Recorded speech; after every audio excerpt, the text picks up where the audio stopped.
Hello student, आज बात करेंगे आज के सेशन में प्लांट पैथोलॉजी के क्वेश्चन के बारे में। तो देखते हैं पहला क्वेश्चन कौन सा है।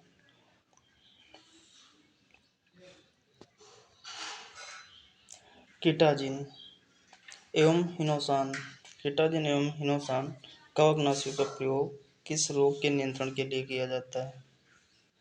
तो धान के झोंका या आलू का अगेती झुलसा या धान के फसलों का जो कीट रोग होता है या भूरा धब्बा रोग, ब्राउन ऑफ्राइस। तो जो किटाजिन है और हिनासान है, ये जो फंगिसाइड हैं इनका प्रयोग किस में करेंगे? ठीक है ना। तो ये जो है आप करेंगे पैडी ब्लास्ट में किया जाता है। किस में किया जाता है? Paddy blast. Option number A सही होगा। अगला क्वेश्चन है कि पादप रोग प्रबंधन के प्रमुख सिद्धांत। पादप रोग प्रबंधन के प्रमुख सिद्धांत क्या हैं? परिहार है, बहिष्करण है, या उन्मूलन है, या उपर्युक्त सभी है। तो जो प्रिंसिपल्स हैं डिजीज के वो इसमें सभी है। ऑप्शन नंबर डी सही होगा। ठीक है। अगला क्वेश्चन है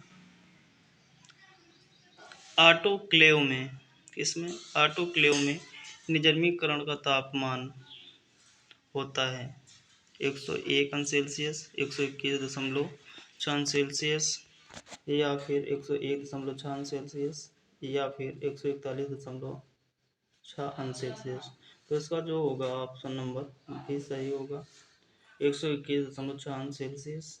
अगला क्वेश्चन है डीडीटी के कीटनाशी गुण की खोज की थी, किसने की थी? पॉल मुलर ने, या स्टेडलर ने, या प्रीवोस्ट ने, या डिनर ने।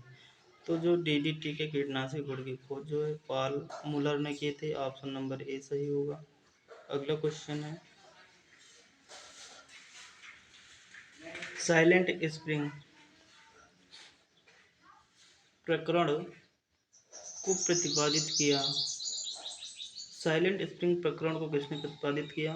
पॉल मुलर ने, रचेल कार्सन ने, या फ्रेडरिक ने, या कार्ल पियर्सन ने।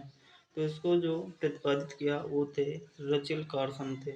ठीक। अगला क्वेश्चन है कि जीवाणु रोगों को किन रसायनों के प्रयोग से नियंत्रित किया जा सकता है? जो बैक्टीरियल डिजीज होती है उनको किसके द्वारा यानी नियंत्रित करते हैं?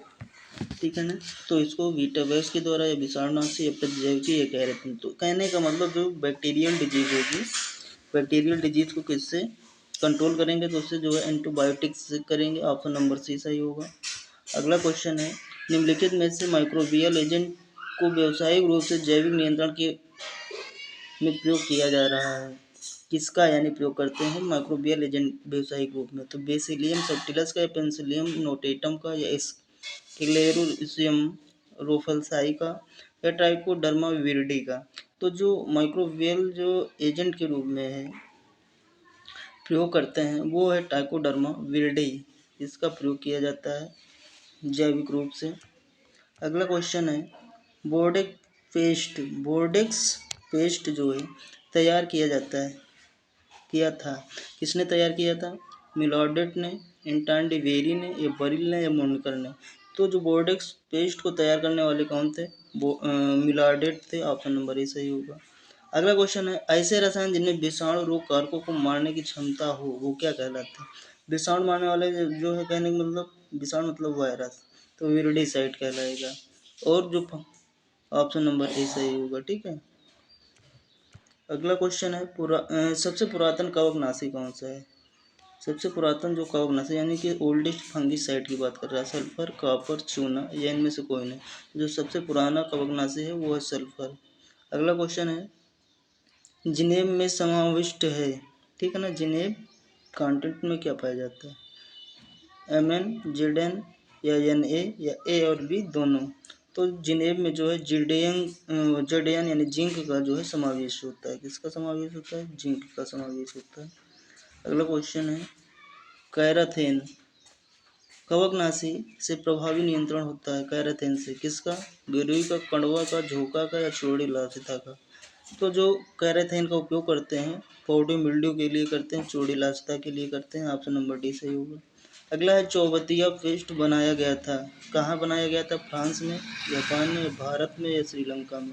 तो ये भारत में बनाया गया था। अगला क्वेश्चन है जीवाणु को मारने वाले विषाणु कहलाते हैं वायरान या वायरॉड या जीवाणु भोजी या कवक भोजी। पर जीवाणु को मारने वाले जीवाणु भोजी कहलाएंगे। ऑप्शन नंबर सी सही होगा।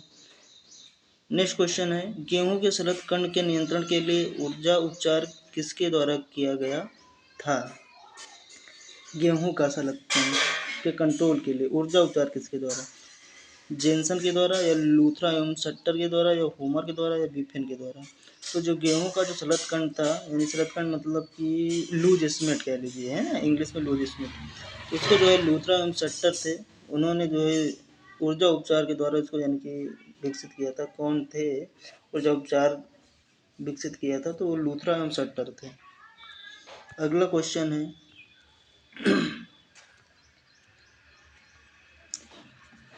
आर्थिक दहली स्तर सदैव होता है EIL से निम्न या EIL के बराबर या EIL से उच्च या इनमें से कोई नहीं। तो ये जो है आर्थिक जो दहली स्तर होता है नो, ठीक है ना, वो जो है EIL से निम्न होता है। अगला क्वेश्चन है, गिरोई रोग का प्रभाव नियंत्रित किया जाता है वीटावैक्स के द्वारा, जिनेट के द्वारा, प्लांटवैक्स के द्वारा या उपर्युक्त सभी के द्वारा? तो ये जो होगा ऑप्शन नंबर सी। ये कई बार क्वेश्चन पूछा गया है प्लांटवैक्स वाला गिरोई रोग का, ठीक है, इंपॉर्टेंट है। अगला क्वेश्चन, निम्नलिखित में से कौन सा कवकनाशी बीज उपचार में प्रयोग नहीं करते हैं? किसकी बात कर रहा है? नहीं किया जाता है। थीरम किया जाता है, मैंकोजेब यही नहीं किया जाता, कैप्टन का भी किया जाता है। तो क्या पूछ रहा है, किस कवकनाशी का उपयोग नहीं करते? तो मैंकोजेब का प्रयोग नहीं करते, ऑप्शन नंबर बी सही। अगला क्वेश्चन है, सर्वांगी कवकनाशी सर्वप्रथम किसने विकसित किया? प्रीविस्ट ने, स्मिथ ने, प्रसून ने, या इनमें से कोई नहीं? तो इसमें से कोई नहीं होगा, ऑप्शन नंबर डी होगा। अगला क्वेश्चन है, गन्ने के टुकड़ों को गर्म जल विद्युत से प्रबंध करते हैं, यानी कितने टेम्परेचर पर? 52 सेल्सियस टेम्परेचर पर 30 मिनट के लिए, या 58 सेल्सियस पर 30 मिनट के लिए, या 45 सेल्सियस पर 30 मिनट के लिए, या 101 सेल्सियस 15 मिनट के लिए?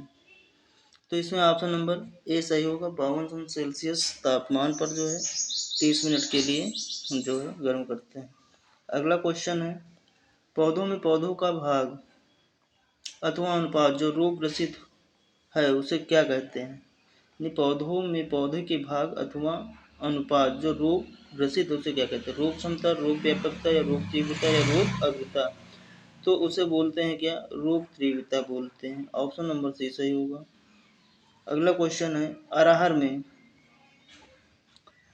ज्वार की मिश्रित फसल करने से रोग की व्यापकता कम होती है, यानी कि अगर हम ज्वार में मिक्स क्रॉपिंग कर रहे हैं तो किस रोग की कमी देखने को मिलेगा? ठीक है, अरहर बंध्यता की, या उखटा की, या ए और बी दोनों, या झुलसा? इसमें जो देखने को मिलेगा क्या?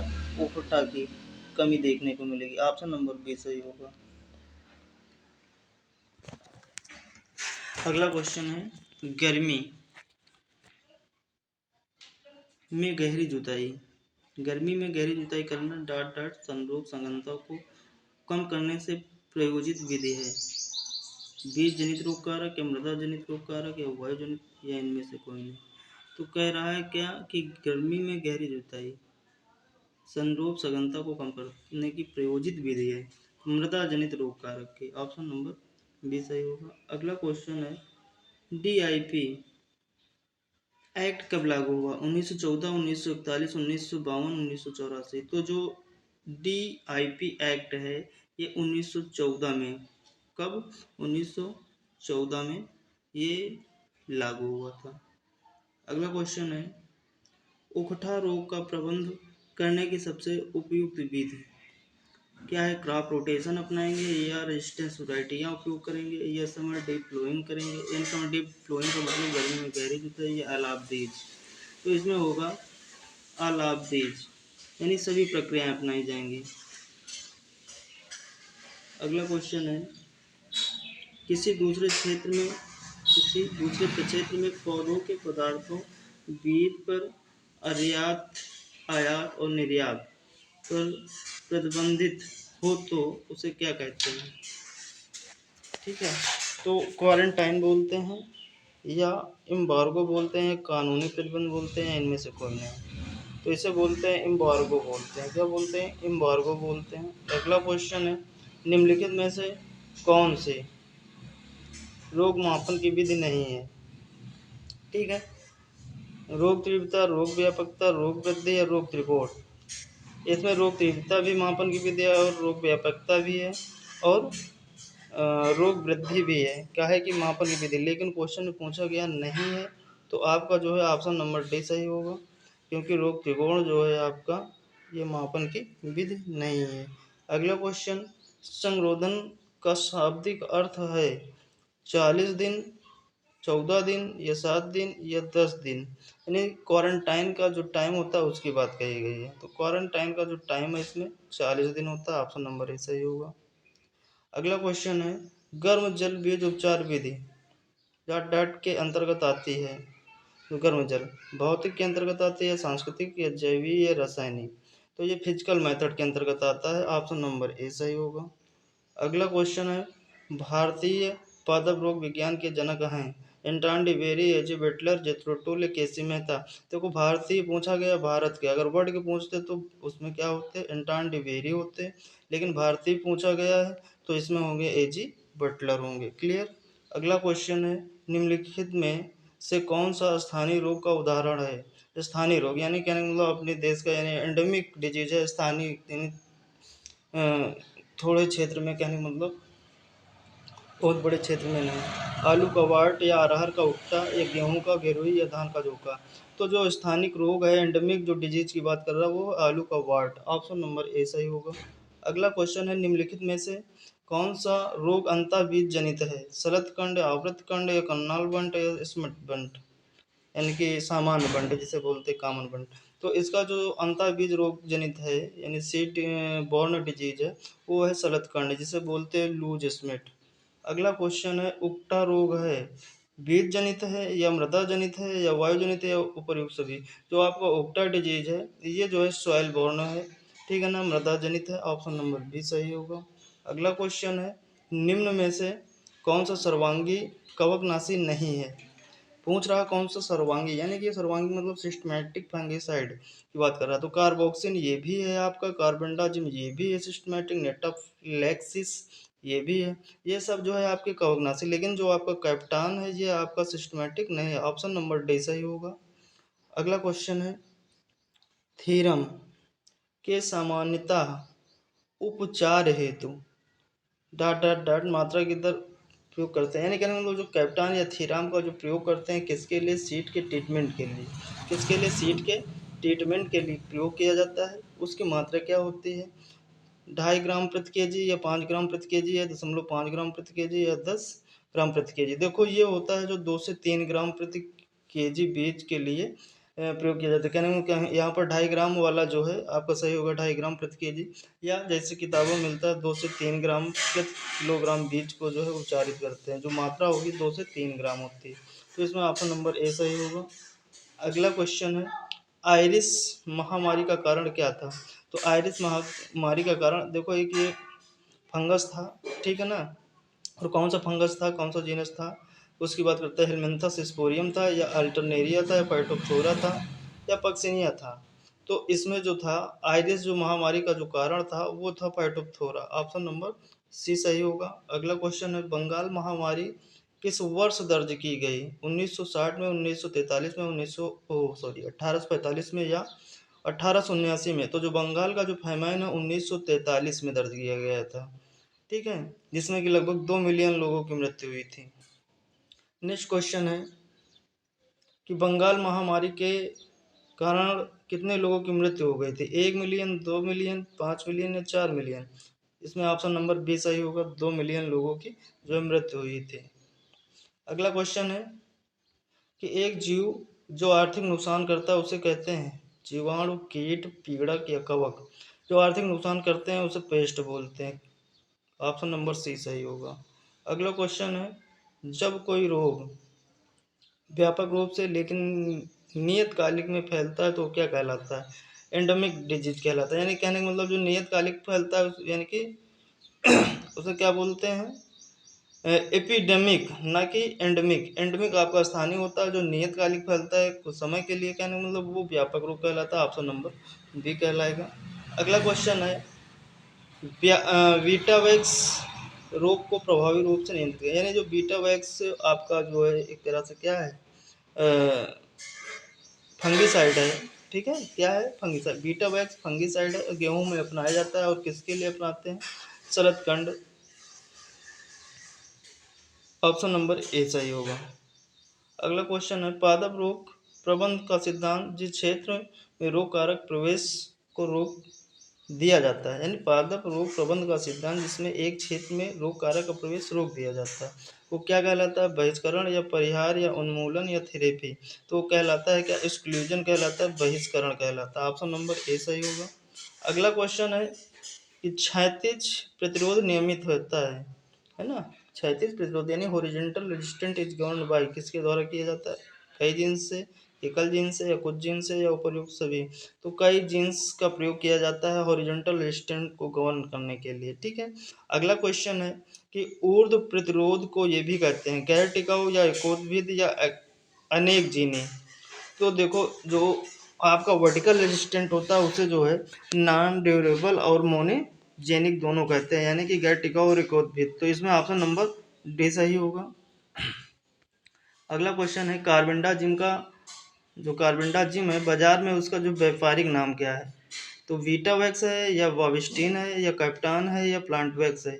तो जो कार्बेंडाजिम है इसका जो व्यापारिक नाम है वो क्या है? वाविस्टिन है। क्या है? वाविस्टिन है। अगला क्वेश्चन है निम्नलिखित में से कौन सा यौगिक बोर्डिक मिश्रण का भाग नहीं है? कॉपर सल्फेट या चूना या सोडियम कार्बोनेट या जल। देखो जल भी बोर्डिक मिश्रण में लेते, चूना भी लेते, कॉपर सल्फेट भी लेते, लेकिन सोडियम कार्बोनेट नहीं लेते। यही पूछा गया है कि मिश्रण का भाग नहीं है, तो सोडियम कार्बोनेट नहीं है। ऑप्शन नंबर सी सही होगा। अगला क्वेश्चन है कौन सा मृदा धूमक कवकनाशी है? यानी कि फ्यूमिगेंट फंगिसाइड की बात कर रहा है ना? तो वीटावैक्स ये नहीं है, मैंकोजेब ये भी नहीं, वेबिस्टीन ये भी नहीं है। आपका फार्मेल्डिहाइड जो है फ्यूमिगेंट फंगिसाइड है। आपका ऑप्शन नंबर डी सही होगा। ठीक है। अगला है उमाइसिटीज कवक के प्रबंधन के लिए अनुशंसित कवकनाशी। जो उमाइसिटीज कवक के प्रबंधन के लिए कौन सा कवकनाशी है? बॉबिस्टीन, मनेब, रिडोमिल या कैराथिन। तो इसके लिए सॉरी रिडोमिल नहीं है, इसमें मैनेब होगा। क्या होगा? मैनेब है। अगला क्वेश्चन है जब रोग कारक अपना जीवन चक्र एक से ज्यादा पौधों पर पूर्ण करता है तो उसे क्या कहते हैं? आर्टोसियस या हेट्रोसियस या अल्टरनेट या इनमें से कोई नहीं। तो उसे बोलते हैं हेट्रोसियस। कहने का मतलब जब रोग अपना एक यानी जीवन चक्र एक से ज्यादा पौधों पर पूर्ण करता है तो उसे क्या बोलते हैं? हेट्रोसियस। ऑप्शन नंबर बी सही होगा। अगला क्वेश्चन है जीवाणु भोजी जीवाणु हैं कौन से हैं? डेलोवाइब्रियो है या सुडोमोनास है, स्ट्रेप्टोमाइसिस है या जिंथोमोनास है। तो डेलावाइब्रियो जो है आपका जीवाणु भोजी जीवाणु है। अगला क्वेश्चन है पौधों में रोगों के फैलने के अध्ययन को क्या कहते हैं? एपिडियोमियोलॉजी या एटियोलॉजी या माइकोलॉजी या फिर प्लांट पैथोलॉजी। तो जो पौधों में जो है रोगों को फैलने का जो अध्ययन है वो कहलाता है एपिडेमोलॉजी। ठीक है। अगला क्वेश्चन है खैरा रोग का संबंध किससे है? धान से है, गेहूं से, मक्का से, टिटकल से। तो ये है राइस से। ऑप्शन नंबर ए सही होगा। अगला क्वेश्चन है रोग कारक जो एक फसल की अवधि में कई रोग चक्र विकसित करता है। बहुचक्रीय होता है, पॉलिटिक चक्र होता है, एक चक्रीय होता है, द्विचक्रीय होता है। तो रोग कारक यानी एक फसल की अवधि में कई रोगों को विकसित करता है वो बहुचक्रीय होता है। ऑप्शन नंबर ए सही होगा। अगला क्वेश्चन है कि निम्नलिखित में से कौन सा प्रतिजैविकी कवक को निमंत्रित करता है? ऑरोफंगिन या स्टेप्टोसाइक्लिन या टेट्रासाइक्लिन या पेनिसिलिन। तो इसमें जो ऑरोफंगिन है आपका ये जो है प्रतिजैविकी कवक को जो है नियंत्रित करता है। अगला क्वेश्चन है व्याधियाँ होती हैं पोषक तत्वों की कमी से या पोषक तत्वों की अधिकता से या असंक्रामक से या उपर्युक्त सभी। तो इसमें ऑप्शन नंबर डी होगा, इन सब की वजह से होता है। व्याधियाँ मतलब डिसऑर्डर। देखो जितना भी डिसऑर्डर होगा वो किसी ना किसी न्यूट्रिशन की कमी से होगा। अगला क्वेश्चन है रोग उत्पन्न करने वाले कारक हैं पैथोटाइप या पैरासाइट या पैथोजन या उपर्युक्त सभी। रोग उत्पन्न करने वाले कारक को क्या बोलते हैं? पैथोजन बोलते हैं। क्या बोलते हैं? पैथोजन बोलते हैं। अगला क्वेश्चन है अच्छी कवकनाशी के गुण होते हैं, यानी जो गुड फंगिसाइड होता है उसका करेक्टर क्या होता है? तो पौधे के लिए कम विषैली होगी, हाँ हो सकता है। कम सांद्रता पर प्रभावी, हाँ सही है। विशेष रोग कारण के नियंत्रण, ये सारी बातें सत्य हैं। जो अच्छा यानी गुड फंगिसाइड होता है उसमें ये सारे करेक्टर्स पाए जाएंगे आपके। क्लियर। अगला क्वेश्चन है, निम्नलिखित में कौन सा जोड़ा सुमेलित नहीं है? किसकी बात कर रहा है? नहीं है। ट्राइकोडर्मा, कवक, हाँ सही है। जीवाणु भोजी, जीवाणु के लिए सही है। कवक भोजी, जीवाणु भोजी, जीवाणु, बैक्टीरियोफेज। और कवक भोजी विषाणु, निवाल नील हरित शैवाल जीवाणु। तो देखो इसमें देखते हैं, जो टाइकोडर्मा है वो फंगिसाइड के लिए, ये तो सही है। फिर उसके बाद जीवाणु भोजी जीवाणु, बैक्टीरियोफेज यानी बैक्टीरिया, यही आपका सही नहीं है। ठीक है, कौन सा सही नहीं है आपका? आपका ऑप्शन नंबर बी। कौन सा? ऑप्शन नंबर बी जो है आपका सही नहीं है। ठीक है, यही पूछा गया है। अगला क्वेश्चन, पादप रोग प्रबंधन में कुल कितने सिद्धांत सम्मिलित हैं? पादप रोग प्रबंधन में कुल 6 सिद्धांत सम्मिलित हैं। अगला क्वेश्चन है, निम्नलिखित में से कौन सा जोड़ा सुमेलित नहीं है? बहिष्करण यानी एक्सक्लूजन, क्वारंटाइन, परिहार, बीजोपचार, या उन्मूलन फसल चक्र, चिकित्सा पेड़ शल्य। यानी कि कहने का मतलब क्या है, बहिष्कार करते हैं संरोधन, ठीक है ना, इससे ये टर्म सही है। परिहार बीज उपचार यही नहीं सही है, तो इसी को सही करेंगे। ठीक है, नहीं की बात कर रहा है। क्लियर। तो ये हो गए आपके 60 क्वेश्चन। ठीक है, थैंक यू।